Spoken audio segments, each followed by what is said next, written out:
এটা হলো আপনার শাহিওয়াল। শাহিওয়াল, জি। আচ্ছা এইটা আপনার ওজন কেমন আছে? এটা ওজন আছে আপনার 500।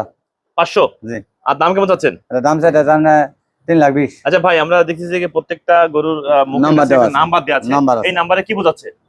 এটা প্রতিটা গরুর নাম্বার। আর প্রতিটা গরুর নাম্বার, এটা হচ্ছে 69 নাম্বার গরু। হ্যাঁ, জি। টোটাল আপনাদের কাছে কতগুলো গরু আছে? আমাদের কাছে আপনার 40-45টা। 40-45টা। জি। আর কি বিক্রি হয়ে গেছে? বিক্রি হয়েছে অনেক গরু। আচ্ছা, এটা আনুমানিক আপনার ওজন কেমন হবে? এটা আপনার ওজন আছে 500 কেজি বললাম। 500 কেজি। জি। আর দাম?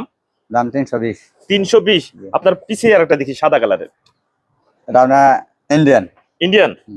এটা ওয়েট কেমন আছে? এটা ওয়াইট আছে আপনার 550। 550? জি। আর দাম কেমন চাচ্ছেন? দাম চাইতে 350। 350। জি। আচ্ছা, যে দামগুলো বলতেছেন জি। ফিক্সড দাম না, দাম বলার সুযোগ আছে? না, এর মানে একটু সুযোগ আছে। সুযোগ আছে, মানে জি। দামাদামি করে নিতে পারবে। জি। এই পরপর একটু আমরা একটু গরুগুলো একটু দেখে যাই, দাম সম্পর্কে জানি। এই পাশে একটা সাদা কালারের, এটা আপনার ওজন কেমন হবে? এগুলা আপনার স্যামসাং, মানে আমাদের গরু আপনার কিছু গরু আপনার 500 নিচে নাই। মানে 500 নিচে নাই? না, 500 নিচে নাই। 500 কেজি নিচে নাই? না। আচ্ছা, দামটা বলেন। এটা দাম চাইতেছে আপনার 350। 350? হ্যাঁ। এটা এটা 370। 370।